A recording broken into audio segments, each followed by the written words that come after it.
तस्य ज्ञानमुपदाकया चक्षुरुन्मिलितं येन तस्मै श्रीगुरवे नमः। नमो विष्णुपादाय कृष्णपृष्ठाय भूतले श्रीमते भक्तिवेदान्त स्वामिन् इति नामिने। नमस्ते सारस्वते दैवे गौरवाणी प्रचारिणे निर्विशेषशून्यवादी पाश्चात्यादेशतारिणे। जय श्री कृष्ण चैतन्य प्रभु नित्यानंद श्री अद्वैत गदाधरा श्रीवासादि गौर भक्तवृंदा। हरे कृष्णा कृष्णा कृष्णा हरे हरे, हरे राम राम राम हरे हरे। हरे कृष्णा। सभी भक्तों का स्वागत है भक्ति वैभव इस सत्र में। तो आज मेरे जो लैपटॉप है उसमें थोड़ी समस्या आई है, तो मैं टैब से शेयर कर रहा हूँ स्क्रीन। उसमें थोड़ा प्रॉब्लम है, बट मैं शेयर करता हूँ।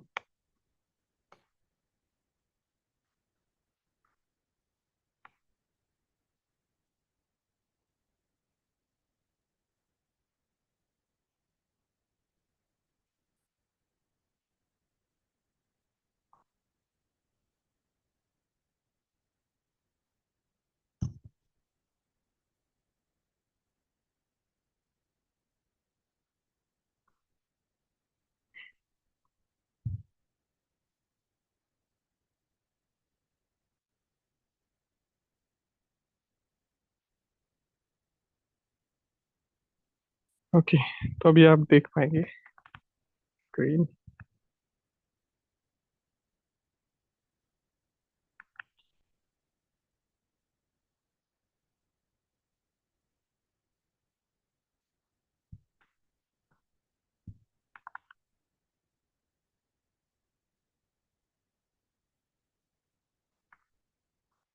हरे कृष्णा। स्क्रीन दिख रही है प्रभु जी?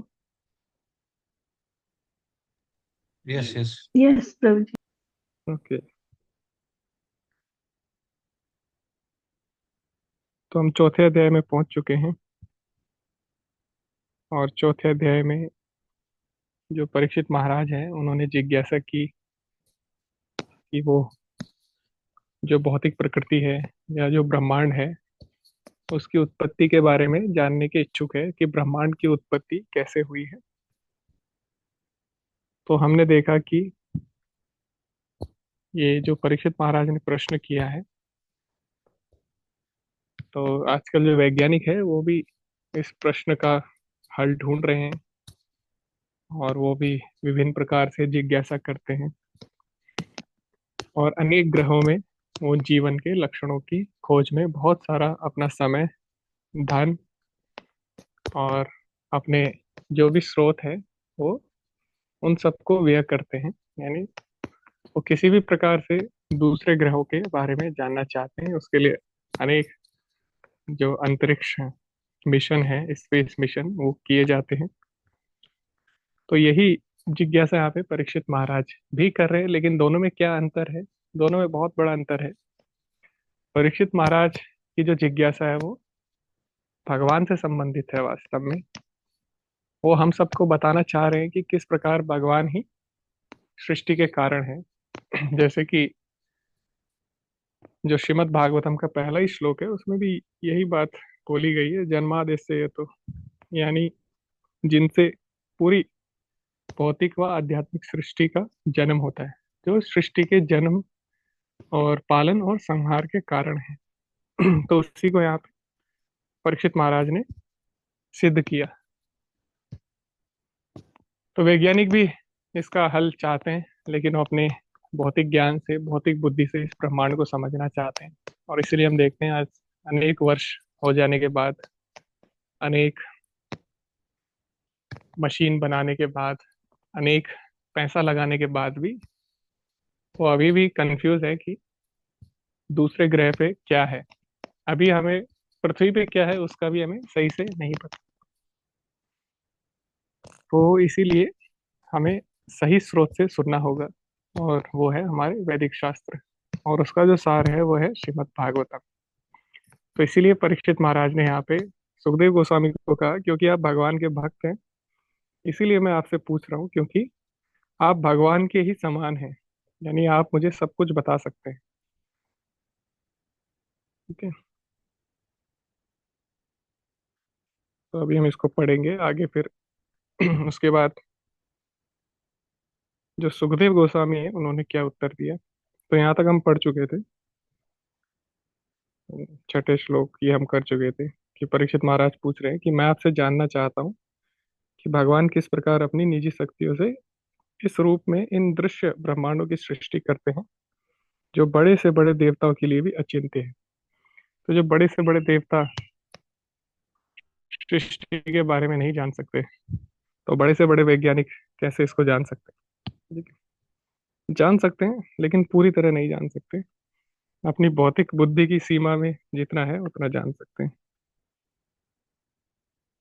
तो कृपया बताएं कि सर्वशक्तिमान परमेश्वर किस तरह अपनी विभिन्न शक्तियों तथा विभिन्न अंशों को इस व्यवहार जगत के पालन करने में लगाते हैं और खिलाड़ी के खेल की तरह इसे फिर से समेट लेते हैं। तो भगवान के लिए सृष्टि करना कैसा है, जैसे खिलाड़ी के लिए खेल। तो खेल की तरह है, इसीलिए जो लीला का वास्तविक अर्थ है प्रभुपाद जी लिखते हैं चाइल्ड लाइक प्ले, बच्चों का खेल। तो भगवान के लिए सृष्टि करना या कोई भी कठिन कार्य करना ऐसा है जैसे हाथी के लिए कुकुर मुत्ता उठाना, बहुत ही सरल। तो इसीलिए हमने चर्चा की थी पिछली बार कि भगवान का नाम है सत्य संकल्प। सत्य संकल्प मतलब भगवान जो भी सोचते हैं वो हो जाता है। भगवान को उसके लिए प्रयास नहीं करना पड़ता। भगवान की जो शक्तियां हैं उसे उसे पूर्ण कर देती। जैसे श्रीमती राधा रानी भगवान की शक्ति है, तो भगवान जो भी चाहते हैं वो श्रीमती राधा रानी उसको तुरंत कर देती। वैसे ही भगवान की अन्य अन्य शक्तियां हैं। भौतिक शक्ति है, दुर्गा देवी है। तो जो भी कार्य भगवान करना चाहते हैं, ब्रह्मा जी हैं, शिव जी हैं, तो भगवान अपने विस्तारों से या अपनी शक्तियों से उसको करते हैं। तो ये भी हमने पढ़ा था। उसके बाद हे विद्वान ब्राह्मण, भगवान के दिव्य कार्यकलाप अद्भुत है, वे अचिंत्य प्रतीत होते हैं क्योंकि उनकी उन अनेक विद्वान पंडित के अनेक प्रयास भी उन्हें समझने में अपर्याप्त सिद्ध होते हैं। ये हमने चर्चा की थी।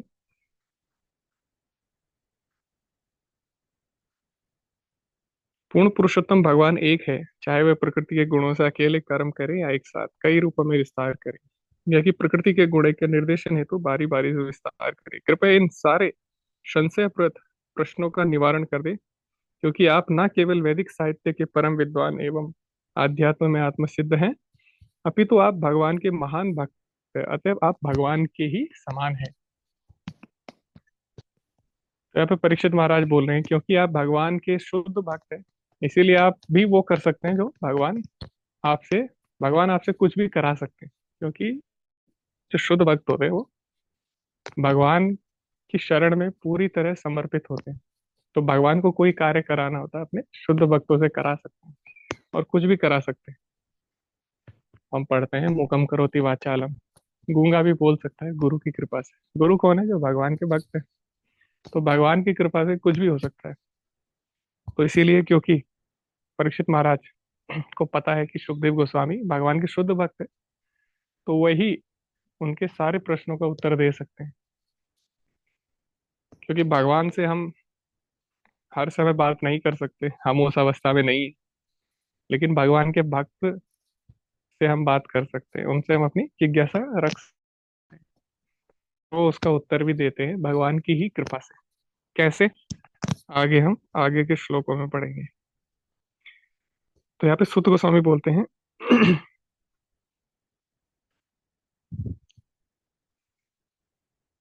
इत्युपा मंत्रितो राज्ञा गुणानुकथने हरे ऋषिकेश मनुस्मृत्या प्रतिवक्तुम प्रचक्रमे।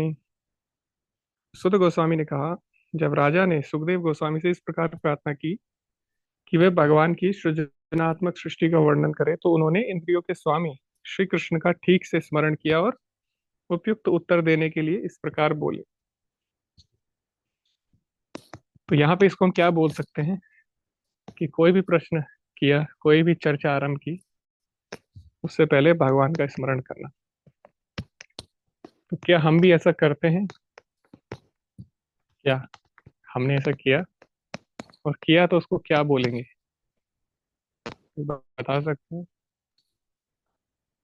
इसको क्या मंगलाचरण। बोलते हैं? हाँ। मंगलाचरण प्रभु जी। जी जी, इसको मंगलाचरण कहते हैं। कोई भी हम डिस्कशन, कोई भी चर्चा करें, सबसे पहले भगवान का स्मरण करना चाहिए। और जितनी भी हम लोग चर्चा करते हैं, कहीं ना कहीं मेरा अनुभव रहा है कि बहुत सारी चीजें ऐसी होती है जो हमें नहीं पता होती है, लेकिन वो सामने आ जाती है जब हम लोग चर्चा करते हैं भक्तों के साथ। तो क्योंकि भगवान प्रेरणा देते हैं हमको, इसीलिए वो बात हम चर्चा कर पा रहे हैं। क्योंकि बिना भगवान की कृपा के हम भगवान के बारे में नहीं बोल सकते। कृष्ण शक्ति बिना नहीं तार परिवर्तन। तो बिना कृष्ण की इच्छा के या बिना कृष्ण की शक्ति के कोई भी उनके बारे में नहीं बोल सकता है। तो इसीलिए जो शुद्ध भक्त होते हैं वो भगवान से प्रार्थना करते हैं कि भगवान, हम ऐसे विषय के बारे में बोलने जा रहे हैं जिसके बारे में किसी को नहीं पता।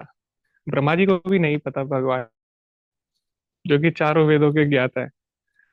तो हम कौन होते हैं? हमने तो कुछ भी नहीं पढ़ा है। लेकिन फिर भी अगर आपकी कृपा रही तो हम कुछ बोल सकते हैं आपके बारे में। तो भगवान की कृपा से ही हम भगवान के बारे में कुछ बोल सकते हैं, वरना नहीं बोल सकते। तो एक कहानी भी है, कहानी नहीं, एक सच्ची घटना है। हमारे एक आचार्य हैं बलदेव विद्याभूषण। बलदेव विद्याभूषण बहुत ही प्रसिद्ध हैं, अनेक उन्होंने टीकाएं लिखी हैं। और उनकी जो प्रमुख टीका है गोविंद भाष्य है, जो कि वेदांत सूत्र पे टीका है। आप सभी को पता है ये लीला। तो जब उनसे बोला गया कि आपको अगर अपना सिद्धांत सिद्ध करना है, अपनी जो संप्रदाय है उसको सिद्ध करना है, या श्रीमती राधा रानी की अगर पूजा करनी है इस मंदिर में, तो आपको अपना भाष्य लिखना होगा। ऐसे बात करने से नहीं होगा। अब बलदेव विद्याभूषण सोचते हैं मैं कैसे भाष्य लिखूं। लेकिन क्योंकि अब भगवान, इसमें भगवान की प्रतिष्ठा का सवाल है, प्रश्न है। अगर मैं नहीं लिखूंगा तो श्रीमती राधा रानी की पूजा बंद हो जाएगी और हमारे संप्रदाय पे एक प्रश्न चिन्ह लग जाएगा। तो उन्होंने भगवान से प्रार्थना की और भगवान ने प्रकट होके स्वयं, जो आराध्य देव थे गोविंद देव वहां पे, उन्होंने प्रकट होके उनको गोविंद भाष्य बोला। और उन्होंने बोला आप लिखते रहिए, मैं आपको प्रेरणा देता रहूंगा। भगवान की प्रेरणा से उन्होंने भाष्य लिखा। और जो भी कोई भाष्य लिखता है उसके नाम से लिखा जाता है। जैसे शंकरा भाष्य, मध्व भाष्य। तो जो उन्होंने भाष्य लिखा उसका नाम बलदेव भाष्य नहीं था, क्योंकि वो तो भगवान ने बोला था। तो इसलिए उसका नाम पड़ा गोविंद भाष्य। और बहुत ही प्रसिद्ध है गोविंद भाष्य।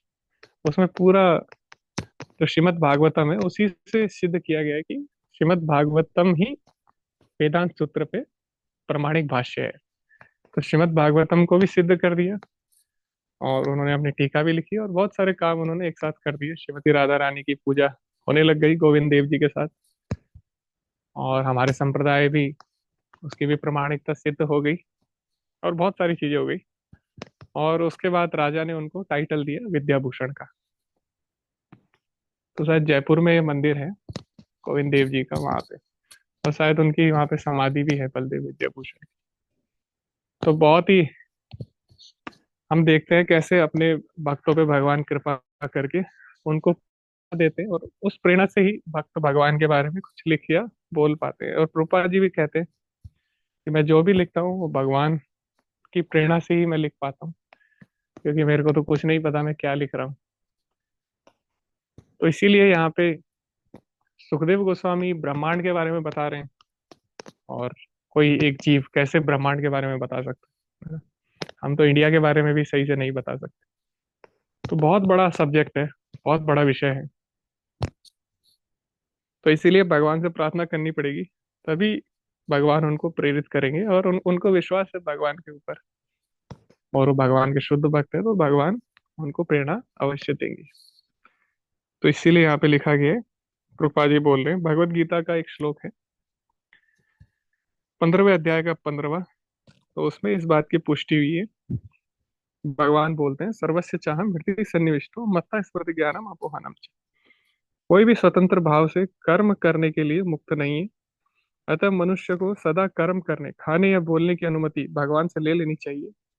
और भगवान के आशीर्वाद से भक्त जो कुछ करता है वह बद्धजीव द्वारा किए गए चार प्रकार के दोषों के सिद्धांतों से मुक्त होता है। तो भक्त जो भी कुछ करता है या बोलता है, अब जीव में तो चार प्रकार के दोष पाए जाते हैं, लेकिन क्योंकि वो भगवान की प्रेरणा से ऐसा कर रहा है तो उसमें किसी भी प्रकार का दोष नहीं होता है।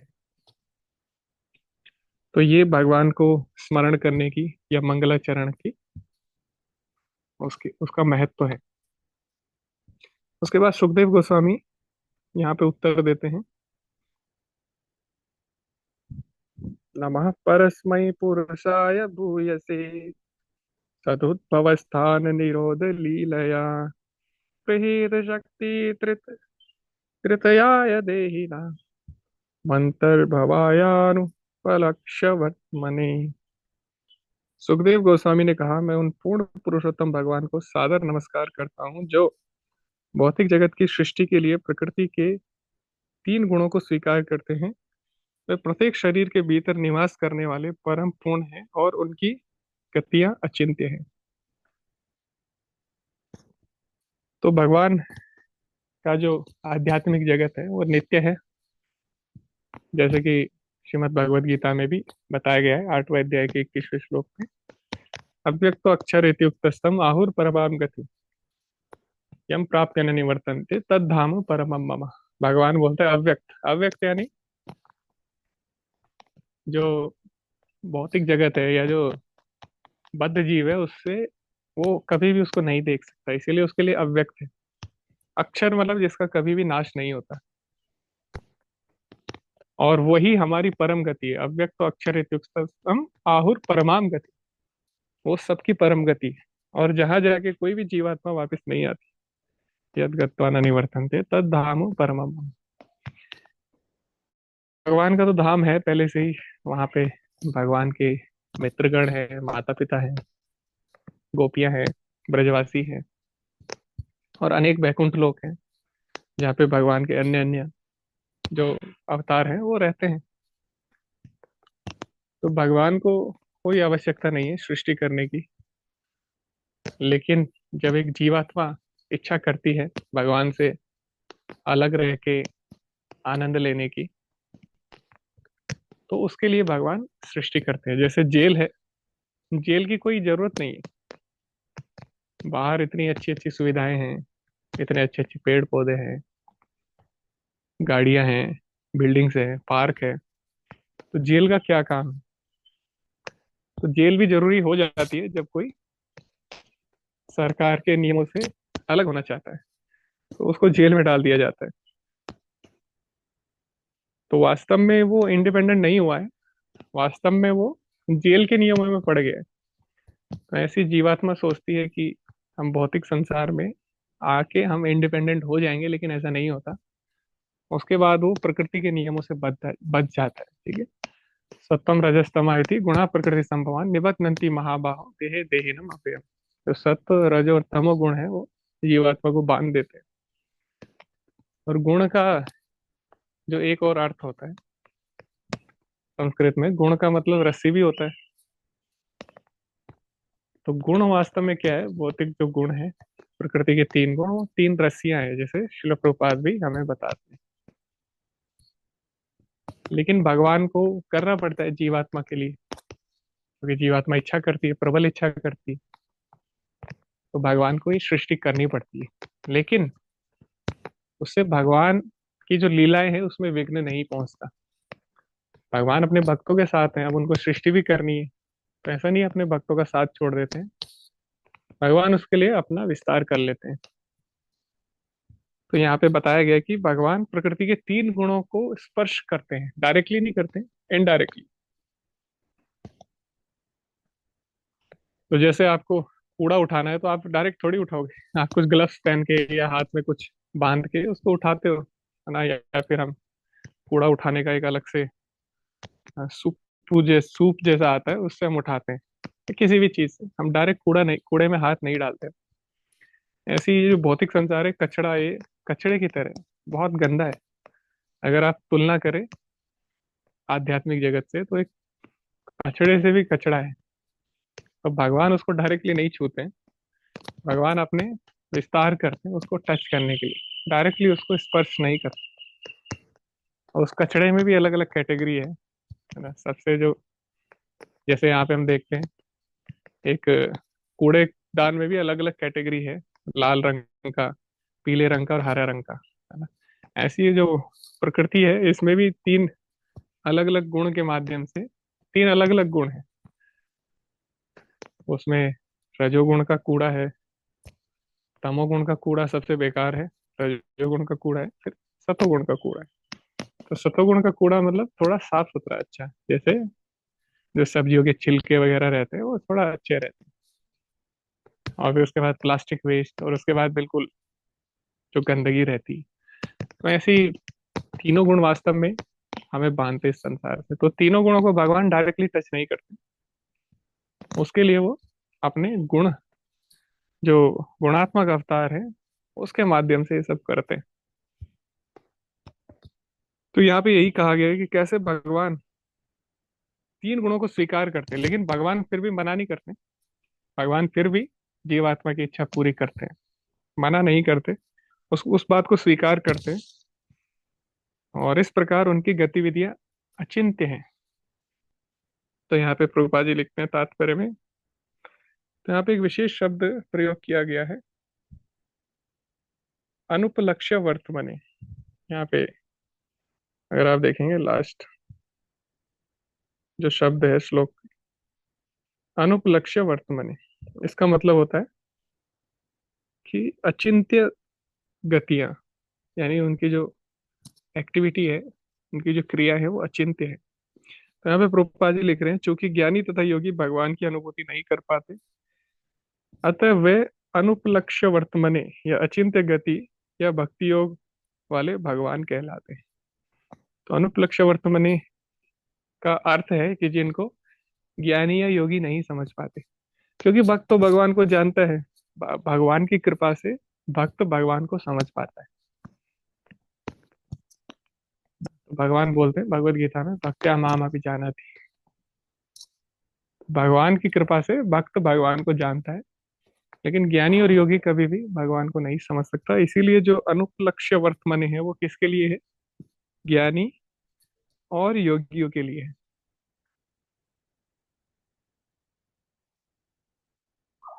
भूयो नमः सत्प्रजनच्छेदेऽस्ता असंभवावखिला सत्त्वमूर्तये पुंसान् पुनः पारमहंस्याश्रमे व्यवस्थितानामनुव्रक्यदाशुषे।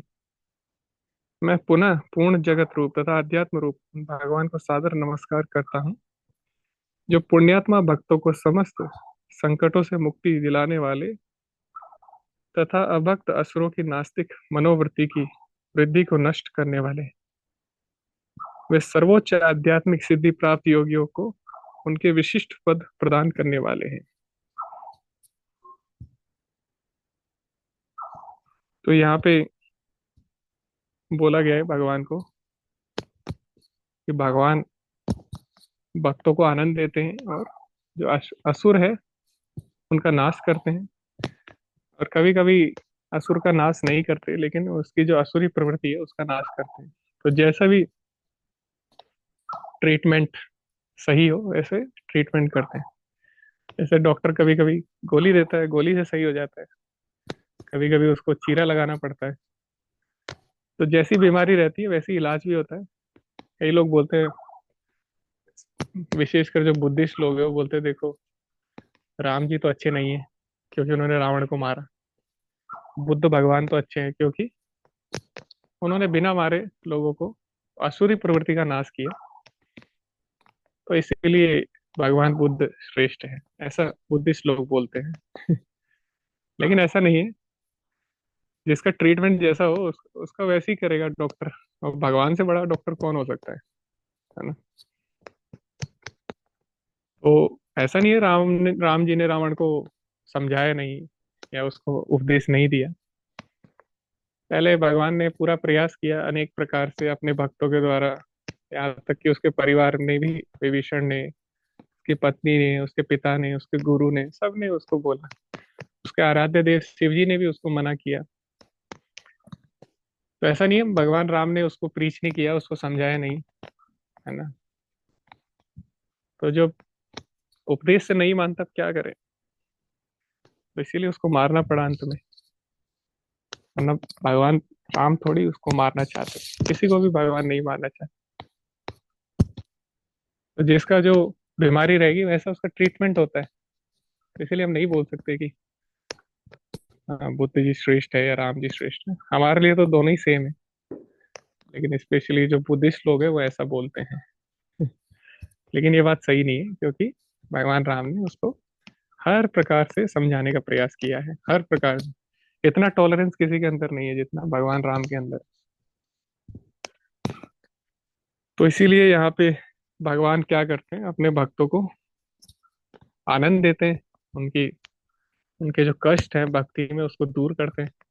कभी कभी भगवान कष्ट भी देते हैं भक्तों को, जो कि उनकी भक्ति के अनुकूल होते हैं, है ना। ऐसा नहीं है भगवान सारे कष्ट हर लेते हैं, भगवान कष्ट देते भी हैं, लेकिन वो कष्ट भक्ति के अनुकूल होते हैं, यानी उससे हमारी भक्ति में वृद्धि हो जाती है।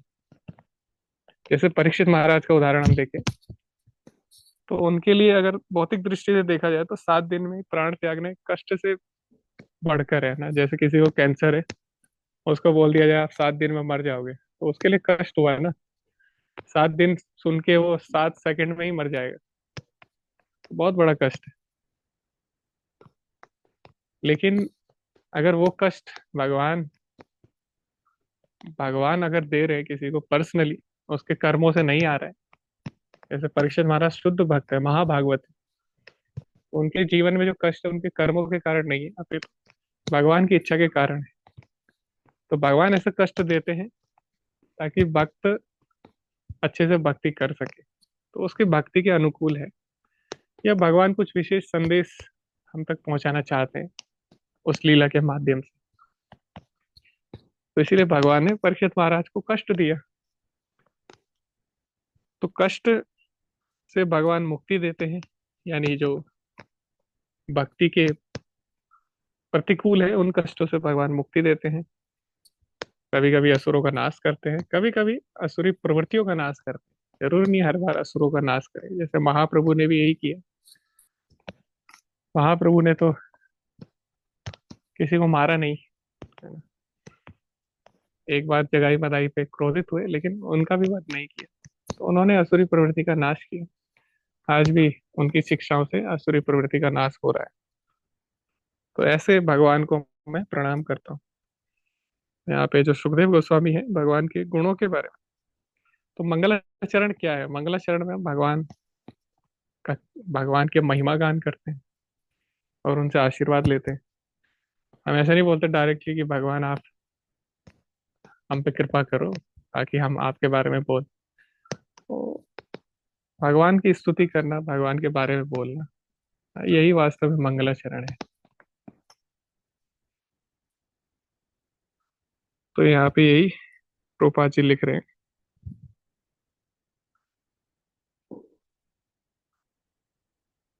नमो नमस्ते असत्वृषभाय सात्वता विदूरकाष्ठाय मुहुपयोगिनः निरस्तसाम्यातिशयेन राधसा सदामणि ब्रह्मणि रमश्यते नमः। मैं उन्हें सादर नमस्कार करता हूँ जो यदुवंशियों के संगी है और अभक्तों के लिए सदैव समस्या बने रहते हैं। वे भौतिक तथा आध्यात्मिक दोनों जगतों के परम भोक्ता हैं, फिर भी वे बैकुंठ स्थित अपने धाम का भोग करते हैं। कोई भी उनके समतुल्य नहीं है, क्योंकि उनका दिव्य अमाप्य है। तो यहाँ पे भगवान के और भी गुणों का वर्णन किया गया है। तो भगवान वैसे सभी के मित्र हैं, सुहृदम सर्वभूतानां। चाहे वो असुर हो, चाहे वो देवता हो, चाहे मनुष्य हो, या कोई भी जीव राशि हो। लेकिन जो लोग भगवान से ईर्ष्या करते हैं वो उनको अपना शत्रु मान बैठते हैं, वरना भगवान तो सभी को जो बेसिक नीड्स है सभी की पूरी करते हैं। तो भगवान कैसे किसी के शत्रु हो सकते हैं? यही बात प्रहलाद महाराज ने अपने पिता को समझाई कि आप बोलते हो विष्णु मेरा शत्रु है, लेकिन आप ऐसा कैसे बोल सकते हो, क्योंकि भगवान ने ही आपको शक्ति दी है। कोई भगवान को शत्रु कैसे बोल सकता है? लेकिन जो व्यक्ति ईर्ष्यालु है भगवान के प्रति, भक्तों के प्रति, उसको ऐसा लगता है कि भगवान उसके शत्रु हैं, वरना भगवान तो किसी के शत्रु नहीं हो सकते। माता पिता कभी भी बच्चे के शत्रु नहीं हो सकते ना।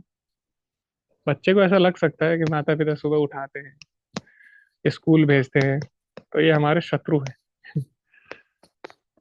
तो ये बच्चे की अज्ञानता, बस ऐसा उसे लगता है कि माता पिता उसको सुबह सुबह उठा रहे हैं और उसको नहला रहे हैं, उसको स्कूल भेज रहे हैं, तो उसको लगेगा अरे ये तो शत्रु से बढ़कर है, लेकिन ऐसा नहीं है। वो तो अज्ञानता है हमारी। ऐसी जो असुर लोग हैं उनको लगता है भगवान उनके शत्रु हैं, तो उनको भगवान से हमेशा समस्या रहती है। तो इसलिए बोला है जो अभक्त हैं उनको भगवान से हमेशा समस्या रहती है। और भगवान ही वास्तव में परम भोक्ता है। तो भगवान भगवत गीता में भी बोलते हैं भोक्ताराम यज्ञ तप। जो भी कुछ करते हैं वास्तव में भगवान ही उसके एंजॉयर होते हैं। भगवान ही परम भोक्ता है। यहाँ तक कि कोई देवी देवता को अगर कुछ ऑफर करता भी है तो वो लोग भगवान से ही आज्ञा लेते हैं और भगवान से ही आज्ञा लेके उसको स्वीकार करते हैं। तो वास्तव में परम भोक्ता भगवान है। अग्नि में जो आहुति देते हैं, अग्नि भगवान का मुख है। तो यज्ञ करते हैं और भगवान तक ही जाता है इनडायरेक्टली। तो इसलिए वास्तव में भगवान ही परम भोक्ता है। लेकिन फिर भी भगवान अपने धाम में, वैकुंठ धाम में भोग करते हैं। तो भगवान अपने धाम में भोग करते हैं या अपने धाम का भोग करते हैं। तो फिर जो हम भगवान को ऑफर करते हैं, क्या भगवान उसको स्वीकार करेंगे? क्योंकि हम तो भौतिक जगत में है ना, तो भगवान तो वैकुंठ का भोग करते हैं। तो वास्तव में हमारे आचार्य बताते हैं वैकुंठ, वैकुंठ वास्तव में कहाँ है? वैकुंठ वही है जहाँ भगवान के भक्त हैं। तीर्थि कुर्वन्ति तीर्थ। तो जहाँ शुद्ध भक्ति है वही, जहाँ शुद्ध भक्ति कहाँ है? जहाँ पे भक्त है। तो जहाँ भक्त है, जहाँ शुद्ध भक्ति है, वही वास्तव में स्थान वैकुंठ है। वैकुंठ का मतलब जहाँ पे कोई भी कुंठा नहीं है, जहाँ पे कोई भी डुप्लीसिटी नहीं है, जहाँ पे कोई भी द्वंद्व नहीं है, तो वहां पे भगवान प्रत्यक्ष रूप से होते हैं। तो भगवान एक श्लोक में बोलते भी है, ना हम तिष्ठामि वैकुंठे ना योगी जना हृदय यत्र गायन्ति मद्भक्ता तत्र तिष्ठामि नारद। तो वास्तव में भगवान बताते हैं वैकुंठ क्या है, जहाँ पे भगवान के भक्त उनका गुणगान करते हैं। तो भगवान वैकुंठ में नहीं रहते, ना ही भगवान किसी योगी के हृदय में रहते हैं, बल्कि भगवान प्रत्यक्ष रूप से वहां होते हैं जहाँ पे उनके भक्त उनका गायन करते हैं। तो वैकुंठ में भगवान का गायन हमेशा चलता है, इसलिए भगवान वहां पे है। इसका मतलब ये है। और जहाँ पे भी भगवान का गायन होता है, भगवान का कीर्तन होता है, भगवान का नाम होता है, वहां पे भगवान प्रत्यक्ष रूप से होते हैं। तो इसीलिए अगर हम यहाँ पे इस संसार में भी भगवान का नाम लेके उनको कोई सेवा अर्पित करते हैं या उनके भक्तों के माध्यम से, तो भगवान उसको स्वीकार करते हैं। और कोई भी उनके समान नहीं है। उनका जो ऐश्वर्य है वो अमाप्य है। तो भगवान भगवत गीता में स्पष्ट रूप से बोलते हैं कि अथवा बहुनेतेन किम ज्ञातेन तवार्जुन वेष्टव्याहमिदं कृत्स्नम् एकांशेन स्थितो जगत। विभूति योग में अंतिम श्लोक है। भगवान बोलते हैं मैं क्या ही बोलूं अर्जुन अपने ऐश्वर्य के बारे में, है ना। अथवा बहुनेतेन किम ज्ञातेन तवार्जुन, क्या करोगे तुम इतना जानकर? क्योंकि मेरा ऐश्वर्य इतना है कि मैं बोलने लग जाऊं तो कभी समाप्त नहीं होगा। इसीलिए तुम अब इसके बारे में और मत पूछो, क्योंकि मैंने तुमको बता दिया है और मेरा ऐश्वर्य इतना है कि मैं बता नहीं सकता। अथवा बहुनेतेन किम ज्ञातेन तवार्जुन विष्टभ्यामिदं कृत्स्नम एकांशेन स्थितो जगत। बस तुम इतना जान लो, ये जो पूरा ब्रह्मांड है वो मेरे ऐश्वर्य का एक अंश मात्र है। ऐसा भगवान ने बोल के उस अध्याय को ही समाप्त कर दिया। ये लास्ट श्लोक है 10वें अध्याय का। तो इतना भगवान का ऐश्वर्य है कि भगवान उसको बता नहीं सकते, इसलिए भगवान ने उसको विराम दे दिया। कोई भी भगवान के समान नहीं हो सकता, इसलिए भगवान का एक नाम है असमोर्ध। असमोर्ध मतलब ना कोई उनके समान है ना कोई उनसे ऊपर है। और एक वेदों में एक श्लोक भी आता है, और उसमें भी कुछ ऐसे ही बोला है कि कोई भगवान के समान नहीं है, कोई भगवान के ऊपर नहीं है, और न तस्य प्रतिमा अस्ति, ना कोई उनके जैसा है। प्रतिमा मतलब उनके जैसा कोई नहीं। तो कई जो मूर्ख लोग हैं उन्होंने, कई निराकारवादी हैं, या कई समाजी लोग हैं, या कई अन्य धर्मों के लोग हैं, वो इस श्लोक को कोट करते हैं, न तस्य प्रतिमा अस्ति, यानी उनकी कोई मूर्ति नहीं है, यानी भगवान निराकार है, ऐसा नहीं है। उसके क्या है प्रतिमा का मतलब, उसके लिए पूरा श्लोक पढ़ना पड़ेगा। तो पूरा श्लोक में यही बोला है कि भगवान से ऊपर कोई नहीं है, भगवान के बराबर कोई नहीं है, और भगवान के जैसा कोई नहीं है, तब जाके कॉन्टेक्स्ट समझ में आएगा। तो ये कॉन्टेक्स्ट है उस श्लोक का। ऐसा नहीं कि भगवान का मूर्ति नहीं है ये इसका मतलब है, ऐसा नहीं है। प्रतिमा मतलब उनके जैसा कोई नहीं। तो यहाँ पे भी यही बोला गया, उनके समान कोई नहीं है, अर्थात तो असमोर्धव है। तो ये यहाँ पे भगवान के दिव्य गुणों के बारे में यहाँ पे सुखदेव गोस्वामी बता रहे हैं।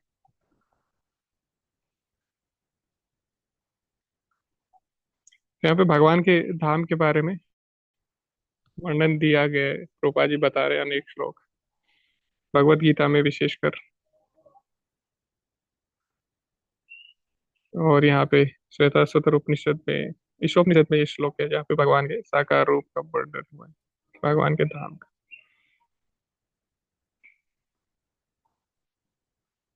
यत् कीर्तनम यत् स्मरणम यदीक्षणम यत् वंदनम यत् श्रवणम यदर्हणम लोकस्य सत्यो विदुनोति कल्मषम् तस्मै सुभद्र सर्वसे नमो नमः।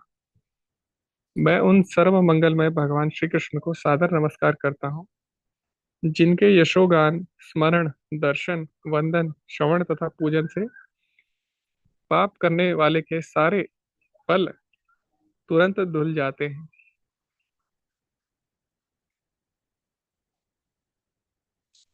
तो वास्तव में जो पाप हटाना या अपने पापों को मिटाना, कुछ प्रक्रिया ऐसे हैं, उनसे कर सकते हैं। जैसे कई लोग बोलते हैं गंगा में नहाने से पाप धुल जाते हैं।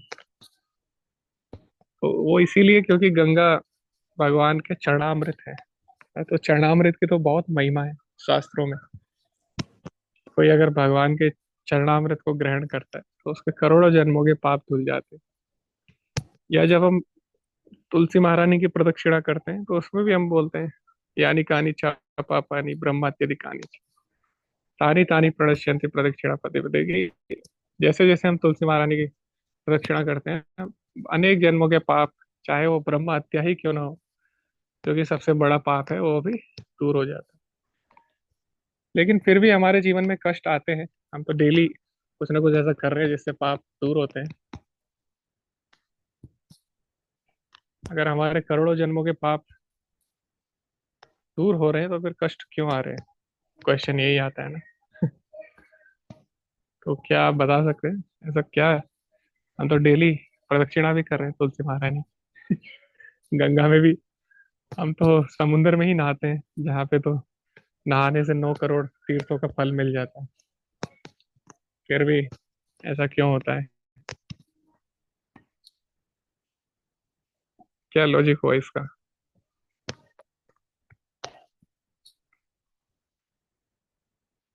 मैं तो अभी आपको नहीं देख पा रहा हूँ। आप अनम्यूट करके बता सकते हैं खुद ही, स्वयं से। प्रभु हरे कृष्णा प्रणाम। कि हरे प्रभु, कृष्ण। तो आप भी तो रोज रोज कर रहे हैं ना कुछ हमसे गलतियां हो ही रही हैं। हाँ वो तो है, लेकिन हम इतना बड़ा पाप तो नहीं कर रहे ना अभी। मतलब जो बड़ा पाप है उसका तो धीरे धीरे आता है रिजल्ट, तुरंत नहीं आता। चलो मैं मान लो अभी मैंने प्रदक्षिणा कर दिया, अभी तो मैं कोई पाप नहीं किया, तो मतलब जी। फिर भी कष्ट तो आ सकता है ना अभी भी। तो पूर्व जन्म के कष्ट है ना प्रभु हमारे, जो हम पिछले जन्मों में करके आए हैं, उनका भी तो हमको भुगतान करना होगा ना प्रभु। हाँ वही तो मैं बोल रहा हूँ, वो तो दूर हो गया ना, मैंने अगर प्रदक्षिणा कर दी तुलसी महाराज।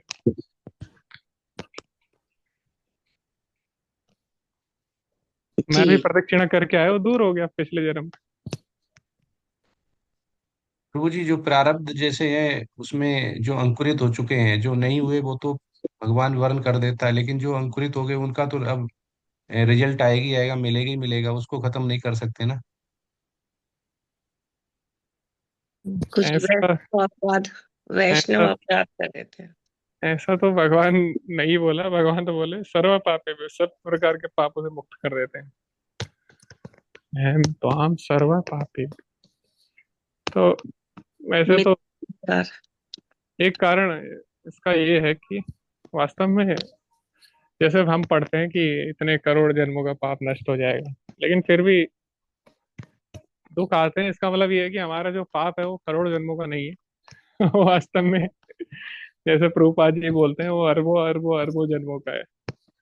तो अगर हम पाप दूर करने के लिए प्रयत्न करेंगे तो मुझे लगता है एक जन्म पर्याप्त नहीं है। और वो तो मनुष्य योनि में ही कर सकते हैं वैसे भी। जो पशु योनि है या जो देव योनि है वो तो भोग योनि है, वो तो कर्म योनि है ही नहीं, तो उसमें पाप पुण्य होता ही नहीं है। और मनुष्य योनि हमें बहुत कम मिलती है ना, बहुत रेयर है, बहुत दुर्लभ है। तो उसमें हम फिर पाप दूर करना चाहें बाकी अनेक अनेक करोड़ों करोड़ों अरबों जन्मों का, तो एक मनुष्य जीवन में उसको दूर कर पाना, चाहे आप कितनी भी बार स्नान कर लो, चाहे आप कितना भी कुछ कर लो, उसको दूर कर पाना बहुत ही कठिन हो जाता है। तो इसीलिए हमारे पाप दूर नहीं होते, क्योंकि वो करोड़ों जन्मों के नहीं है, उससे भी ज्यादा है। तो अगर वेद शास्त्रों में लिखा है करोड़ जन्मों के पाप दूर हो जाएंगे, लेकिन फिर भी कष्ट आ रहा है, इसका मतलब ये है कि वो करोड़ जन्मों से ज्यादा है। तो सिंपल लॉजिक इसका यही हुआ कि हमारे पाप का जो पर्वत है वो बहुत बड़ा है। और इसीलिए अगर हम पाप दूर करने में लगे तो हम पूरी तरह नहीं कर पाएंगे। तो सबसे अच्छा उपाय है भगवान की शरणागति स्वीकार करना। क्योंकि एक कैदी है, कैदी ने मान लो बहुत सारे मर्डर किए हैं, अभी वो जेल में है, अभी उसने सजा पूरी कर ली एक मर्डर की, होने वाली है, लेकिन तब तक जेल का जो प्रशासन है उसको पता लगा अरे इसने तो पहले और भी मर्डर किया था, तो उसको दोबारा डाल दिया बेचारे को। और वो बेचारा इतना प्रयास कर रहा है, इतना अच्छी सेवा कर रहा है जेल में, सबके साथ अच्छा व्यवहार कर रहा है, लेकिन पता लगा इसने तो पहले भी और किया है, तो इसके लिए तो ठीक है हम कम कर देंगे सजा इस मर्डर के लिए, लेकिन अब जो पहले के मर्डर है उसका क्या। तो बाद में इसका एक ही उपाय है, अगर प्रेसिडेंट उसको छोड़ना चाहे छोड़ सकता है, अगर वो बहुत ही सिंसियर हो जाता है अगर वास्तव में, तो उसको छोड़ा जा सकता है, ऐसी बात नहीं। लेकिन वो प्रेसिडेंट के हाथ में होता है पूरी तरह से, लास्ट जो अपील है वो प्रेसिडेंट के पास ही जाती है। तो इसी प्रकार हम लोगों के जो पाप हैं वो पता नहीं कितनी सजा उसकी है, लेकिन भगवान की शरण में अगर कोई चले जाता है और कोई भगवान की भक्ति करता है तो उसको छोड़ दिया जाता है, क्योंकि ये संसार सुधरने के लिए बना है, ये यातना देने के लिए नहीं बना है। तो भगवान ने भौतिक जगत हमको तड़पाने के लिए नहीं बनाया है, बल्कि हमको सुधारने के लिए बनाया है।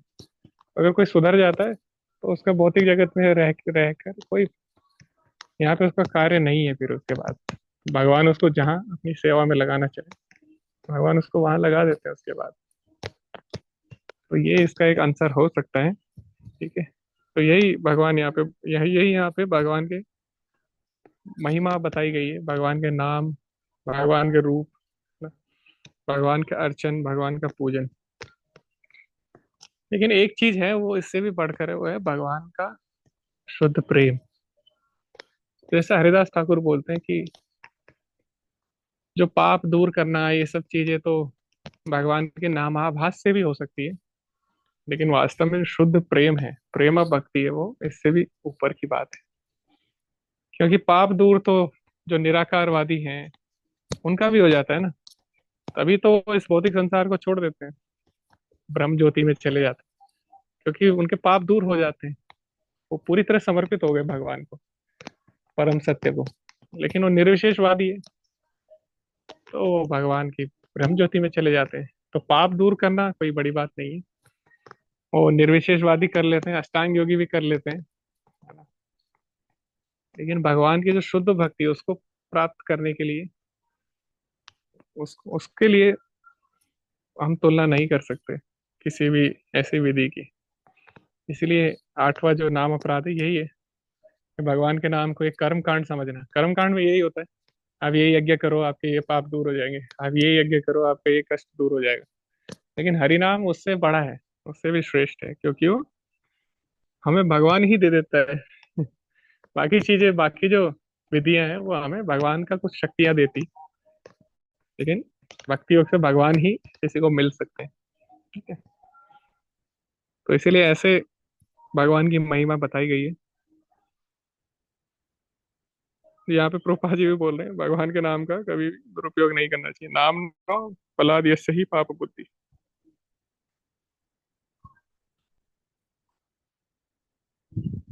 और एक बात और प्रोपा जी लिख रहे हैं कि जैसे ईसाई लोग हैं वो क्या करते हैं, मतलब ऐसे हर कोई करता है, लेकिन ज्यादातर ईसाई धर्म में ऐसा देखा जाता है कि हर संडे हो जाते हैं, पाप करके कन्फेस करते हैं, O Lord I am very sinful, please forgive me, और उसके बाद दोबारा पाप करते हैं।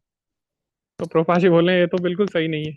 भगवान कोई मूर्ख थोड़ी है कि आप वहां पे गए और आपने बटन दबाया पाप रिमूव हो गए फिर से पाप कर रहे हो। ऐसा नहीं है, भगवान को मूर्ख नहीं बना सकते। भगवान भगवत गीता में बोलते हैं कि कोई कितना भी पापी हो, अगर वो मेरी भक्ति में लगा है तो मैं उसको क्षमा कर देता हूँ।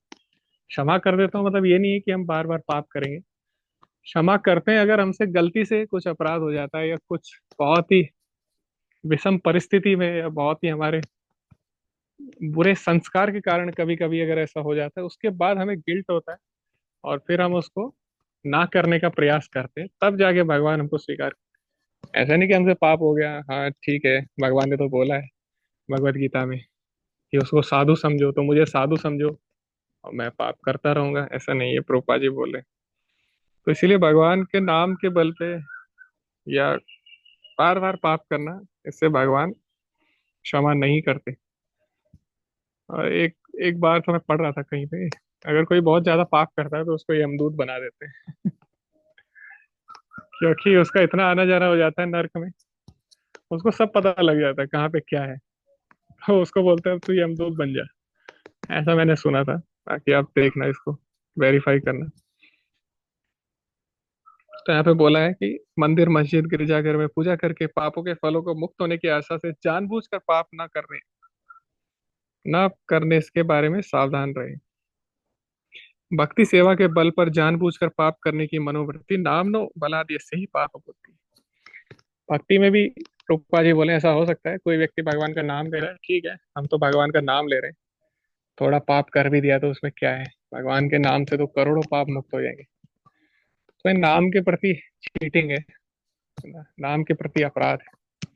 नाम के प्रति चीटिंग नाम के प्रति अपराध है, सातवां नाम अपराध है। उसके बाद आगे बोल रहे हैं विचक्षणाय चरणोपसादनात् संगाव्यसुद्यस्यो भयतो अंतरात्मनः विन्दन्ति हि ब्रह्मगतिं गतक्लमा तस्मै सुभद्र सवशे नमो नमः। मैं सर्व मंगल में भगवान श्री कृष्ण को बार बार प्रणाम करता हूँ। उनके चरण कमलों की शरण ग्रहण करने मात्र से उच्च कोटि के बुद्धिमान जन वर्तमान तथा भावी जगत की सारी आसक्तियों से छुटकारा पा जाते हैं और बिना किसी कठिनाई के आध्यात्मिक जगत की ओर अग्रसर हो जाते हैं। तो भगवान ने भगवत गीता में बोला ही है कि जब किसी को उच्च रस का आस्वादन हो जाता है तो निम्न रस को अपने आप त्याग कर देता है। और ऐसा देखा भी गया है, कई लोग हैं वो लोग बोलते हैं भक्ति बहुत बेकार है, लेकिन वास्तव में उन्होंने कभी भक्ति की ही नहीं है। तो कैसे किसी चीज को बेकार बोल सकते हैं? हम लोग बोल सकते हैं कि भौतिक जो भोग है वो बेकार है, क्योंकि हम उसको कर भी रहे हैं और करते आए हैं, तो हमें एक्सपीरियंस है, तो हम उसके आधार पे बोल सकते हैं। भले ही हम उसको कर रहे हैं, लेकिन एटलीस्ट कम से कम हमें इतना तो पता है कि वो सही नहीं है, प्रभुपाद जी की कृपा से। लेकिन जो व्यक्ति जिसने कभी भक्ति नहीं की है, वो कैसे बोल सकता है कि भक्ति सही नहीं है? तो जब तक उसने अनुभव नहीं किया तब तक वो नहीं बोल सकता ना क्या सही है क्या गलत। तो इसीलिए, और जो व्यक्ति शुद्ध भक्ति में है वो कभी भी भौतिक भोगों की तरफ इतना आसक्त नहीं होता। हाँ, हो सकता है अभी शुद्ध अवस्था में ना हो, कनिष्ठ या मध्यम स्तर पे हो, लेकिन फिर भी एटलीस्ट उसको पता है कि ये चीज सही नहीं है, और उसके मन में गिल्ट है। उसको पता है वास्तव में जो रस है वो भक्ति में ही है, क्योंकि वो थोड़ा बहुत उसका आस्वादन कर चुका है, और धीरे धीरे उसको छोड़ देता है। जैसे जैसे उसकी इंद्रियां शुद्ध होती है, वैसे वैसे नाम का स्वाद आता रहता है। सेवान मुखोई जीवा दो स्वयं एवं स्फुरत्यता। जैसी उसकी इंद्रियां शुद्ध होती है भगवान की सेवा से, उसका टेस्ट बढ़ता जाता है। तो ऐसा नहीं है नाम में टेस्ट नहीं है, उसकी इंद्रियां शुद्ध नहीं है। तो इसीलिए वो जब भगवान के नाम में उसकी रुचि आ जाती है, तो उसके सारे जो बंधन है, भौतिक बंधन, वो टूट जाते हैं। और एक जो बहुत सुंदर कीर्तन है भक्ति विनोद ठाकुर का, दयाल निताई चैतन्य बोले नाचे अमर में, तो उसमें भी ये बोला गया है, कृष्ण नामे रुचि हवे गुची वे बंधन। ताका कृष्ण नाम रुचि हवे गुची वे बंधन, ऐसे उसमें बोलते हैं। तो जब कृष्ण नाम में रुचि हो जाती है तो उसके जो बंधन है वो अपने आप टूट जाते हैं, है ना? तो इसीलिए, क्योंकि उसको पूरा स्वाद आ रहा है अभी भगवान के नाम में, और ये वही बोल सकता है जो भक्ति कर रहा है। जो अभक्त लोग हैं वो तो इसको समझ भी नहीं सकते कभी। तो यहाँ पे यही बात सुखदेव गोस्वामी बोल रहे हैं कि भगवान के चरणों में जिसकी रति होगी, उसके लिए कोई भी सांसारिक बंधन नहीं है। ऐसा नहीं है भगवान की भक्ति करने के बाद वो गुफा में चले जाएगा अलग, ऐसा नहीं है। वो तो, ऐसा अगर होता तो भगवान भगवत गीता में ना बोलते कि ऐसा व्यक्ति जिसने सब चीज त्याग दिया वो सबसे श्रेष्ठ है। भगवान भगवान भगवत गीता में बोलते हैं अगर किसी ने सब चीज त्याग भी दिया, लेकिन उसका हृदय शुद्ध नहीं हुआ है, भगवान का प्रेम नहीं आया है उसमें, तो ऐसा व्यक्ति मिथ्याचारी कहलाता है। कर्मेंद्रियाणि संयम्य यास्ते मनसा स्मरण इंद्रियार्थान विमूढ़ात्मा मिथ्याचार से उच्यते। तो केवल सब चीज छोड़ के गुफा में चले जाना, ये शुद्ध भक्ति नहीं, शुद्ध भक्ति का प्रमाण नहीं हो सकता। तो ऐसा नहीं है शुद्ध भक्त सब संबंध तोड़ देता है, भौतिक संबंध, और वो गुफा में चले जाता है।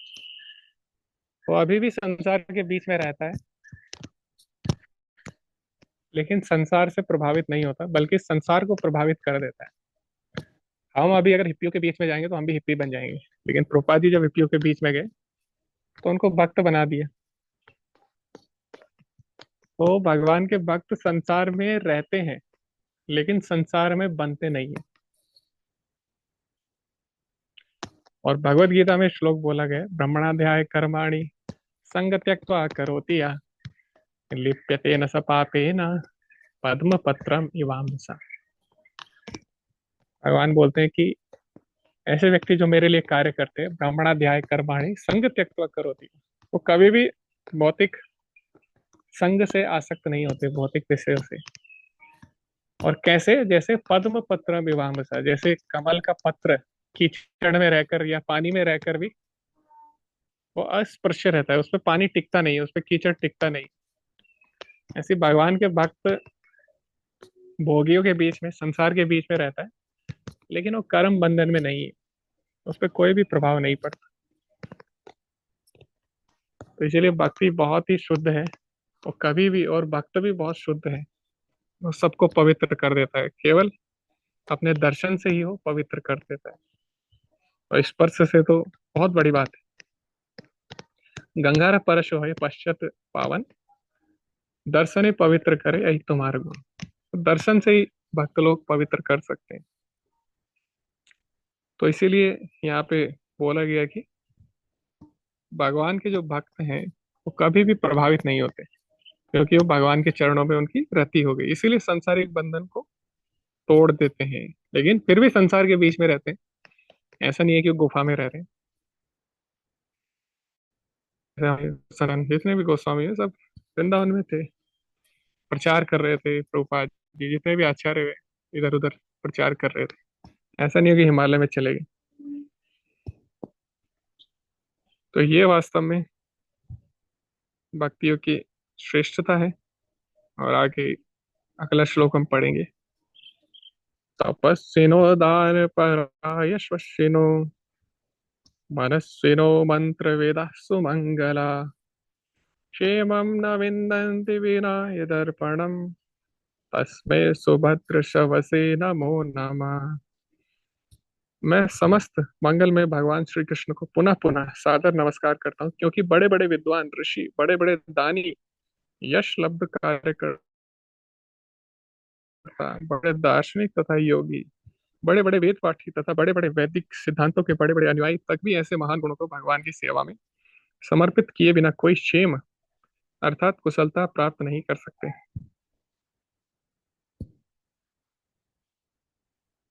तो कोई भी विद्या हो किसी के पास, किसी के पास ऐश्वर्य हो, तो भगवान के बिना, भगवान की कृपा के बिना उसका, उसके पास वो वस्तु टिकती नहीं है और उससे छीन ली जाती है। इसलिए हम देखते हैं इस जन्म में अगर कोई हो सकता है बहुत बड़ा ज्ञानी हो, लेकिन मृत्यु के समय सब चीज उससे छीन ली जाएगी। और भगवान बोलते हुए मृत्यु सर्वहरश्च चाहूं, मृत्यु के रूप में मैं सब हर लेता हूँ। और उसका अगला जन्म होगा, जैसे अभी अंबानी है, कोई अंबानी है, अंबानी जैसा धनी है, अंबानी नहीं, क्योंकि अंबानी तो थोड़ा बहुत करता है भगवान की भक्ति। लेकिन अगर कोई अंबानी जैसा धनी है भगवान की भक्ति नहीं करता, तो अगला जन्म होगा उसका जरूरी नहीं है उसके पास बहुत सारा धन हो सकता है वो कोई जानवर बन जाए जहाँ पे उस पे खाने के लिए इधर उधर भटकना पड़े, या हो सकता है मनुष्य बने तो उसके पास धन ना हो, क्योंकि उसके पास हमेशा नहीं रहने वाला। और हो सकता है कोई बहुत बड़ा विद्वान हो, पंडित हो, बहुत बड़ा वेदों का ज्ञाता हो, या किसी के पास बहुत बड़ी डिग्री हो, तो अगले जन्म उसका होगा तो उसको दोबारा से एबीसीडी पढ़नी पड़ेगी। मैं ऐसा नहीं बोल सकता कि मैं पिछले जन्म में मैं तो प्रोफेसर था, है ना।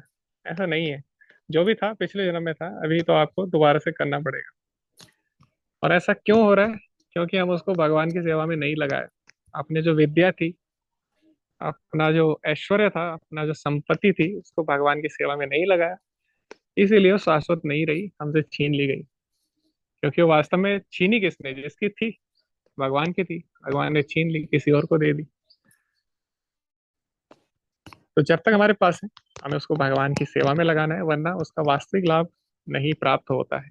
यही यहाँ पे बोला गया है इस श्लोक में, कि कोई कितने भी महान गुण हो किसी में, अगर भगवान की सेवा में नहीं लगते हैं तो उसका कोई जीवन की पूर्णता उसकी प्राप्त नहीं होती, क्योंकि उससे छीन लिया जाएगा।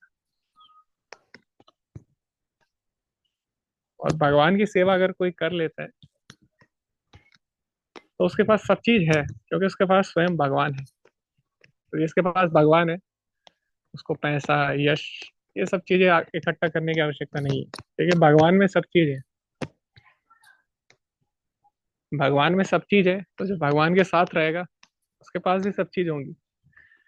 जैसे राजा के पास जितनी सुविधाएं हैं, प्रधानमंत्री के पास जितनी सुविधाएं हैं, उसके पीए को भी मिल रही है ना। वो भी उसी गाड़ी में घूमता है, उसको भी उतनी सिक्योरिटी मिलती है, उसको भी वही खाने को मिलता है जो प्रधानमंत्री खाता है, उसको भी अच्छा अच्छा पहनने को मिलता है, क्योंकि वो प्रधानमंत्री के साथ है ना। ऐसा नहीं वो अलग से उसके लिए प्रयास कर रहा है। तो ऐसे जो बुद्धिमान व्यक्ति होगा वो अलग से प्रयास नहीं करेगा अपना धन बचाने का, अपना सुंदरता बचाने का, अपनी विद्वत्ता बचाने का। वो भगवान की शरण ले लेगा, वहां पे उसको सब कुछ मिल जाएगा। लेकिन अगर भगवान की शरण नहीं लेता तो उसके सारे जो गुण है वो नष्ट हो जाते हैं। ना हम वेदे न तपसा न दान न चेत्य। न भगवान को दान करके, न वेदों के द्वारा, न तपस्या के द्वारा प्राप्त किया जा सकता है। भक्त्या तो अनन्य शक्य, केवल भक्ति के द्वारा ही भगवान को प्राप्त किया जा सकता है। इसलिए दान पुण्य ठीक है, आपको उससे सुकृति मिल जाती है, लेकिन उससे भगवान की भक्ति नहीं मिलती, तो फिर दोबारा से भौतिक संसार में आना पड़ता है। तो इसलिए दान हमारा भक्ति उन्मुख होना चाहिए, हमारी जो विद्वत्ता विद्या है वो भी भक्ति उन्मुख होना चाहिए। तो जो भी कुछ है भगवान की सेवा में उसको अर्पण करना चाहिए, तभी उसकी सफलता है। यहाँ पे प्रोपा जी भी यही लिख रहे हैं, ईश्वरहीन मानव सभ्यता के पटु नेतागण तब तक शैक्षिक उन्नति या आर्थिक उन्नति के विविध प्रयासों में सफलता प्राप्त नहीं कर सकते जब तक वे ईश भावना भावित ना हो। ईश्वर भावना भावित होने के लिए मनुष्य को सर्वमंगल में भगवान के विषय में उसी तरह से श्रवण करना चाहिए जिस रूप से भगवत गीता तथा श्रीमद् भागवतम में वर्णन हुआ है। हम कितना भी प्रयास कर लें, समाज में डोनेशन दें, इसके लिए उसके लिए, सामाजिक कार्यों के लिए, या कितना भी हम प्रयास करें अच्छे अच्छे स्कूल बनाने का, मॉडर्न स्कूल, और उसमें अच्छे अच्छे फैसिलिटी देने का, लेकिन उसमें भगवान की भक्ति नहीं है तो एक टाइम बाद वो कोलाप्स हो जाएगा सिस्टम, ज्यादा देर तक चलेगा नहीं। और आजकल हम देख रहे हैं जितने भी नई नई चीजें आ रही हैं, नई नई टेक्नोलॉजी हो या नई नई विचारधाराएं हैं, वो सब कोलाप्स कर रही है समाज को। अल्टीमेटली जो समाज है वो दुख की ओर बढ़ रहा है, क्योंकि नई नई थ्योरीज, नई नई चीजें आ रही हैं जो कि भगवान की भक्ति से हीन बना रही है लोगों को। तो ऐसी सभ्यता, ऐसी फैसिलिटी, ऐसा दान, ऐसी व्यवस्था है जो इसमें भगवान की भक्ति नहीं है, उस उससे जो समाज है, सोसाइटी, वो कोलाप्स कर जाएगी, वो धीरे धीरे सिमट जाएगी। और ये जो अगला श्लोक है, इसी के लिए मैं प्रयास कर रहा था कब ये श्लोक आए, क्योंकि ये जो श्लोक है बहुत ही बहुत ही बहुत ही सुंदर श्लोक है। ऐसा तो श्रीमद् भागवतम का हर श्लोक सुंदर है, लेकिन हम तो बद्ध जीव है। हमारे आचार्य जो श्लोक बोलते हैं बार बार, हमारे लिए वो बहुत ही अधिक प्रिय हो जाता है, क्योंकि श्रील प्रभुपाद ने ये श्लोक हर बार बोला है, बड़े बड़े लोगों से बात की है, बड़े बड़े विद्वानों से, बड़े बड़े पंडितों से, जो कि हमारे जो आंदोलन है उसका, उसको रोकना चाह रहे हैं, या जिनके मन में है कि ये लोग क्यों सबको भगवान का नाम दे रहे हैं, है ना। भगवान का नाम ऐसे ही किसी को नहीं देना चाहिए, भगवान का नाम तो बहुत शुद्ध वस्तु है, बहुत ही गोपनीय चीज है। ऐसा नहीं है, भगवान का नाम तो सबको देना चाहिए, क्योंकि तभी तो सबका इलाज होगा ना। दवाई तो सब में बंटनी चाहिए, कोरोना वैक्सीन सबको लगनी चाहिए ना, तभी तो सब सही होंगे। तो ऐसे ही भगवान का नाम पूरे विश्व में फैलना चाहिए। और श्रीमद् भागवतम का एक श्लोक हमारे आचार्य श्रील प्रभुपाद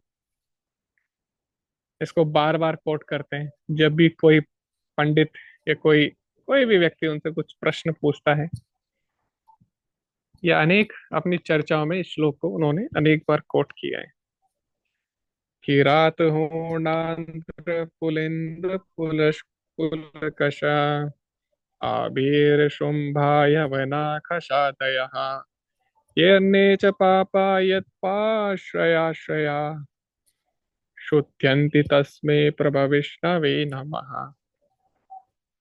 तो यहाँ पे बोला गया किरात, हूण, आंध्र, पुलिंद, पुलकश, आभिर, शुंभ, यवन, खश आदि जातियों के सदस्य तथा अन्य लोग जो पाप कर्मों में लिप्त रहते हुए परम शक्तिशाली भगवान के भक्तों की शरण ग्रहण करके शुद्ध हो सकते हैं, मैं उन भगवान को सादर नमस्कार करता हूँ।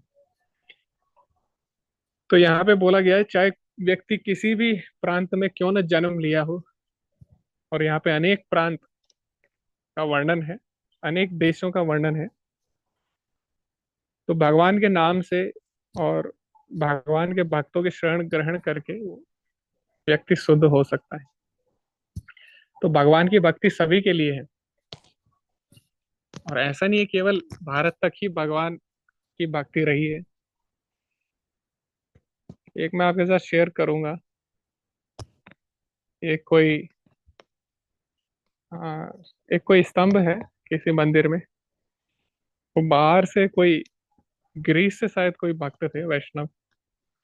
उन्होंने उस समय जब बहुत अधिक प्रचार हुआ था, हजारों साल, 1000 साल पहले का भी पुराना है, तो उसने अपनी भाषा में कुछ उस पर लिखा है भगवान के बारे में, भगवान की महिमा के बारे में। और हम देखते हैं सबसे पुराना जो विष्णु मंदिर है वो तो कंबोडिया में ही है, अंगोर अंकोर वट उसका नाम है। बहुत बड़ा मंदिर है। अभी उसकी खोज हुई है जब सैटेलाइट से देखा गया, या जब उसके रडार से स्कैनिंग की गई, तो बहुत बड़ा टेम्पल का पता लगा भगवान विष्णु का। तो ऐसा नहीं है भक्ति केवल किसी एक देश तक, एक जाति तक, या एक एक प्रजाति तक सीमित है। जानवर भी भगवान के भक्त हो सकते हैं। हम देखते हैं रामायण में वानर भगवान के भक्त थे, जामवंत जो कि भालू है वो भी भगवान के भक्त थे, रीछ, या हम देखते हैं जटायु गरुड़ थे वो भी भगवान के भक्त थे। तो भगवान की भक्ति की कोई सीमा नहीं है, उसको हम सीमा में नहीं बांध सकते। कोई भी व्यक्ति, कोई भी जीव हो भगवान की भक्ति कर सकता है। सबको अधिकार है भगवान की भक्ति करने का। और ये अधिकार भगवान ने दिया है भगवत गीता में। भगवान बोलते हैं अहम अहम सर्वस्य प्रभु, और मैं सबके सबका आदि हूँ, सबका स्रोत हूँ। और पिता हम अस्य जगतो, मैं सबका पिता हूँ। ये नहीं बोलते मैं केवल मनुष्य का पिता हूँ, मैं सबका पिता हूँ। ममे वंशो जीव लोके जीव भूता सनातन, मैं सभी जीवात्माओं का, सभी जीवात्माएं मेरी, मेरा अंश है। और सनातन अंश हमेशा है, चाहे किसी भी जाति में हो, चाहे किसी भी योनि में हो, चाहे किसी भी देश में हो, चाहे किसी भी समय हो, सनातन। तो भगवान जब भगवत गीता में कोट करते हैं तो सभी जीवों के लिए है, क्योंकि भगवान तो सबको आत्मा के रूप में देखते हैं ना। तो माता पिता के लिए बच्चा बच्चा है, चाहे वो कोई भी ड्रेस पहन ले, वो अपने बच्चे को पहचान लेते हैं। वैसे हम लोग कोई भी योनि में जाए, कोई भी देश में जाए, कोई भी समय हो, भगवान के लिए तो हम आत्मा है, उनके अंश है। और भगवान चाहते हैं कि हम उन तक जल्दी पहुंचे। इसीलिए हमें ये नहीं सोचना चाहिए कि कोई बाहर का व्यक्ति कैसे भगवान का नाम ले सकता है, कैसे भगवान की भक्ति कर सकता है। बल्कि हमें तो प्रसन्न होना चाहिए कि हाँ, बाहर के लोग भी भगवान तक पहुंच पा रहे हैं हमारे आचार्यों की कृपा से। तो प्रभुपाद जी ने जब प्रचार किया तो कुछ लोगों ने उनको अप्रिशिएट किया कि आप भगवान के नाम का इतना दूर तक आपने प्रचार किया, चैतन्य महाप्रभु का जो आंदोलन है। लेकिन कुछ लोगों ने क्रिटिसाइज किया कि आप कैसे सबको भगवान का नाम बुलवा सकते हो। लेकिन ऐसा भगवान की इच्छा है, क्योंकि भगवान की शक्ति के बिना कोई भी भगवान के नाम का प्रचार नहीं कर सकता। और उसका प्रमाण श्रीमद् भागवतम में भी बोला गया है, इसी श्लोक में, कि हर प्रांत का व्यक्ति भगवान के नाम को लेकर, भगवान के भक्त की शरण लेकर भगवान को प्राप्त कर सकता है। तो ये बहुत ही महत्वपूर्ण श्लोक है, इसमें अलग अलग देशों की बात हुई है। जल्दी से उसको पढ़ लेते हैं। तो किरात यहाँ पे बोला गया है। तो यहाँ पे किरात कौन सी जगह है? बिहार तथा छोटा नागपुर के का कोई प्रांत है, वहां पे है हूण। हूण यहाँ पे पूर्व जर्मनी का क्षेत्र तथा रूस का एक भाग हूण प्रांत कहलाता है। तो एक एक भक्त ने बुक लिखी है, मैं नाम भूल गया बुक का भी और भक्त का भी। उसमें बताया कि कैसे अलग अलग जो देश हैं वो कहाँ से वो आए, उनके नाम कहाँ से आए और उनका हिस्ट्री क्या है। तो सबका जो इतिहास है वो महाभारत काल से ही ट्रेस होता है। और सबका अगर आप देखें कुछ ना कुछ सभ्यता वो वैदिक सभ्यता से थोड़ा थोड़ा मेल खाती है। हाँ, कालांतर के साथ साथ उसमें थोड़ा परिवर्तन आया है, लेकिन अगर आप उनका हिस्ट्री देखो, वो पूरा वैदिक सभ्यता से मैच खाती है। अभी हो सकता है वो उन्होंने अपना कुछ स्टार्ट कर दिया, जैसे आप इस्लाम में देखें तो इस्लाम में सबसे पहले वहां पे लोग पूजा किया करते थे अनेक देवी देवताओं की, जिसका उनके पैगंबर ने विरोध किया। वहां पे बहुत सारी मूर्तियां भी मिली हैं, और वहां पे तो लिखा गया है कि यहाँ पे लोग मूर्ति पूजा करते थे, बुद्ध परस्ती करते थे, बुत परस्ती करते थे, तो उनको मार दिया गया और उन्होंने अपना कुछ स्टार्ट कर दिया। तो वहां पे भी लोग पूजा किया करते थे, मूर्ति पूजा अलग देवी देवताओं की। अब वो सही क्या किया उसके बाद उन्होंने, वो तो उनको पता है। लेकिन अगर आप उनका इतिहास देखें, अगर आप ग्रीक देवी देवताओं को देखें, सेम ऐसे ही मिलते जुलते हैं। जापान में अगर आप देवी देवता देखें, चाइना में जो देवी देवता हैं, वो लगभग जो वैदिक देवी देवता हैं उनसे मेल खाते हैं पूरी तरह से। तो ये कोइंसिडेंस नहीं हो सकता, कहीं ना कहीं उनका जो इतिहास है वो वैदिक सभ्यता से ही आया है। या जो हमको पढ़ाया गया आर्यन इन्वेजन थ्योरी, कि वास्तव में जो भारतीय लोग हैं वो तो भारतीय है ही नहीं, क्योंकि वो तो बाहर से आए आ रहे हैं। और आज भी ये पढ़ाया जा रहा था कई बुक्स में, अभी तो पता नहीं गवर्नमेंट ने इसको हटाया कि नहीं। आर्यन इन्वेजन थ्योरी कहती है कि जो आर्य हैं, जो वास्तव में वैदिक संस्कृति है, वो बाहर से आई है। बाहर से आर्य लोग आए, उन्होंने यहाँ पे किया जो भी किया। और वास्तव में जो इंडिया वाले थे वो तो आदि मानव थे, और उसके सबूत आज भी है। साउथ में आप देखो, लोग वैसे ही हैं, बंदर जैसे। नॉर्थ में तो उसका आर्यन ने पूरा तरह से कब्जा कर लिया, इसीलिए वहाँ के लोग थोड़ा अलग हैं। और ये बोल के ब्रिटिशर्स ने क्या किया आर्यन इन्वेजन थ्योरी के द्वारा, बोला कि जो द्रविड़ है, द्रविड़ अलग है, आर्यन अलग है। द्रविड़ साउथ इंडियन ये वास्तव में भारतीय हैं, और जो नॉर्थ इंडियन है वो तो आर्य है, आर्यन है, वैदिक है। तो दोनों को लड़ा दिया कि देखो द्रविड़ अलग है। और आज तक ये चल रहा है नॉर्थ साउथ वाला, कि देखो द्रविड़ का तो अलग था, इनके ग्रंथ अलग थे, इनका इनकी भाषा अलग थी, है ना, तमिल, संस्कृत, संस्कृत आर्य की है, द्रविड़ इनका तमिल है। ऐसा करके बहुत सारी चीजें उन्होंने बताई, और जो करना था वो कर ही दिया। और लोग इतने मूर्ख है कि मैकॉले का तो लेटर है, उसने बोला ही है खुलेआम कि देखो अब कोई तरीका नहीं है इनको लड़ाने का, इनकी जो संस्कृति है उसी में कुछ छेड़छाड़ करनी पड़ेगी, भेदभाव। लेकिन उसको पढ़ने के बाद भी लोग अभी भी वो चीज मानते हैं, उसको फॉलो करते हैं कि हम तो अलग है।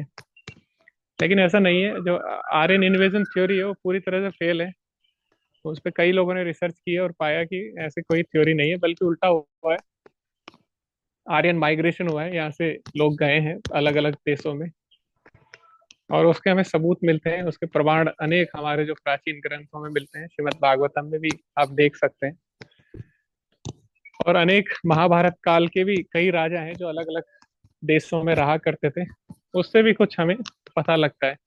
और उनकी सभ्यता से अगर आप इतिहास में जाए, उससे भी पता लगता है। तो उसके बाद पता नहीं गवर्नमेंट ने उसको हटाया कि नहीं, लेकिन यूपीएससी में तो पढ़ाई जाती है। अगर आपको आईएएस बनना है तो आपको बोलना पड़ेगा कि हाँ आर्यन इन्वेजन थ्योरी सही है वरना आप आईएएस नहीं बनोगे। तो जो बड़े बड़े लोग हैं बड़े बड़े पद पे, उनको ये चीज अब वो पता नहीं कितना मानते हैं कितना नहीं, पर ये तो उनको पढ़ना ही पड़ता है आर्यन इन्वेजन थ्योरी, जो कि पूरी तरह से गलत सिद्ध हो चुकी है।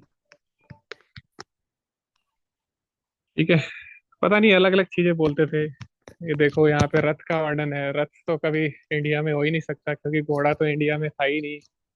टायर की खोज तो इस देश में हुई। बाद में एक जगह है, मैं उसका नाम भूल गया,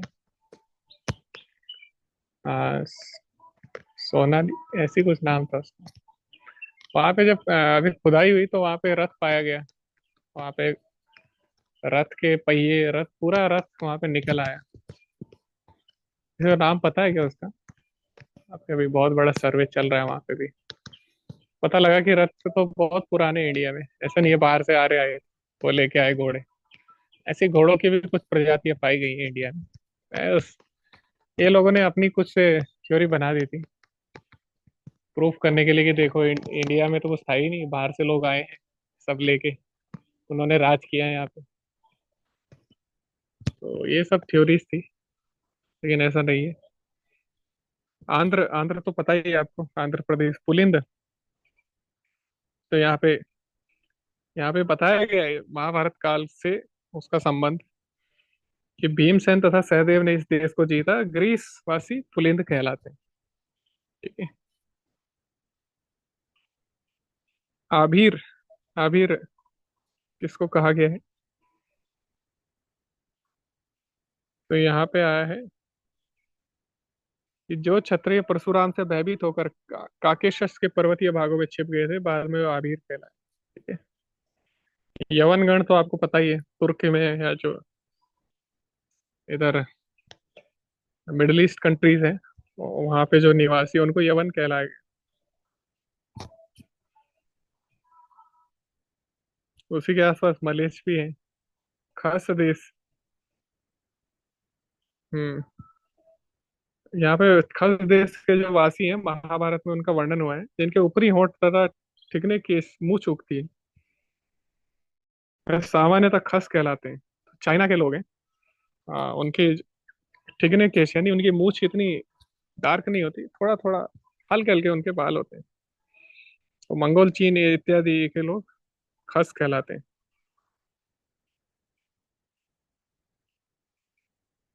हम्म। तो ये सब चीजें यहाँ पे वर्णन की गई कि कैसे अलग अलग देशों के लोग भगवान की भक्ति करके उनके भक्तों के संरक्षण में उनको प्राप्त कर सकते हैं। ऐसे भगवान को हम प्रणाम करते हैं या उनका मंगल गान करते हैं। तो ये था भगवान की भक्ति किसी भी एक विशेष प्रजाति, जाति या किसी देश काल तक सीमित नहीं है। वो कोई भी व्यक्ति भगवान की भक्ति करके, भगवान को प्रसन्न करके, भगवान के भक्तों को प्रसन्न करके भगवान को प्राप्त कर सकते हैं। ठीक है। तो ये सब यहाँ पे बोला गया। ओके। तो अभी मैं एंड करता हूँ यहाँ पे शेयरिंग। किसी का कोई प्रश्न है आप पूछ सकते हैं, आप डायरेक्टली पूछ सकते हैं, क्योंकि यहाँ पे मुझे थोड़ा प्रॉब्लम हो रहा है टैबलेट में।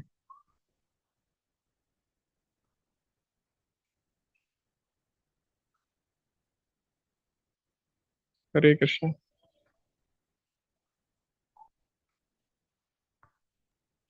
हरे कृष्णा प्रभु। धन्यवाद, प्रणाम प्रभु। जी हरे कृष्णा माता जी।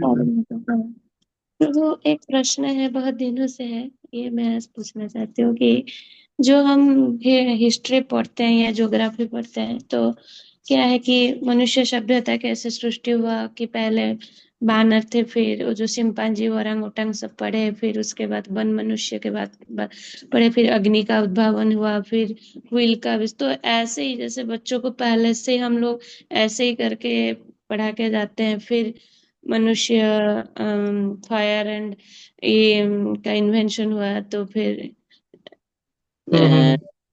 तो फिर इसको हम कैसे, लेकिन हम जो पढ़ रहे हैं तो वो हमारी सभ्यता कितने उन्नत थे,